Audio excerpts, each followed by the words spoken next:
পাহাড়ি ঢলের ভয়াবহ জলাবদ্ধতায় আটকে পড়েছিল এক নবজাতক। গভীর রাত হওয়ায় তৈরি হয়েছিল জীবন সংকট। শিশুটিকে নিয়ে চরম উদ্বেগে সময় কাটছিল পরিবারের।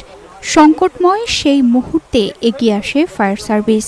রুদ্ধশ্বাস অভিযান চালিয়ে শিশুটিকে উদ্ধার করে জননিরাপদ জায়গায় নিয়ে আসা হয়। বুধবার গভীর রাতে বাঁশখালীর বিলছড়ি ইউনিয়নের পূর্ব চেচুড়িয়া গ্রামে ফায়ার সার্ভিসের এই তৎপরতায় স্বস্তির নিঃশ্বাস ফেলে শিশুটির পরিবার ও এলাকার মানুষ। করোনা বা যে কোনো ভাইরাসের এগেইনস্টে ফাইট মানি ব্যাকট্রলের লেফট রাইট লেফট রাইট। পরিবারের সঙ্গে নিরাপদ আশ্রয়ে যেতে না পেরে শিশুটি বন্যার পানিতে আটকা পড়েছিল। খবর পেয়ে গভীর রাতে সেখানে ছুটে আসে ফায়ার সার্ভিস। উদ্ধারকর্মীরা পানির মধ্যে লম্বা রশি টানিয়ে শিশুটিকে নিরাপদ স্থানে সরিয়ে নেয়। কিছু লোক বাসাতে আটকা পড়ে গেছিল, শিশু সহ মহিলা সহ। সেখান থেকে আমরা 8 জন মহিলা এবং 5 জন শিশু বাচ্চা ওদের উদ্ধার করে নিরাপদ জায়গায় নিয়ে আসি।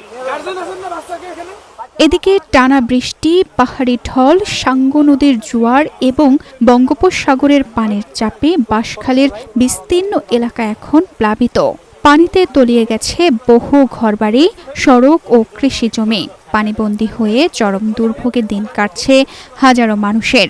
দুর্গত এলাকায় দ্রুত ত্রাণ ও প্রয়োজনীয় মানবিক সহায়তা পৌঁছে দেওয়ার দাবি জানিয়েছেন স্থানীয়রা। তানজিদা রহমান, ইনায়া, বাংলাদেশ প্রতিদিন।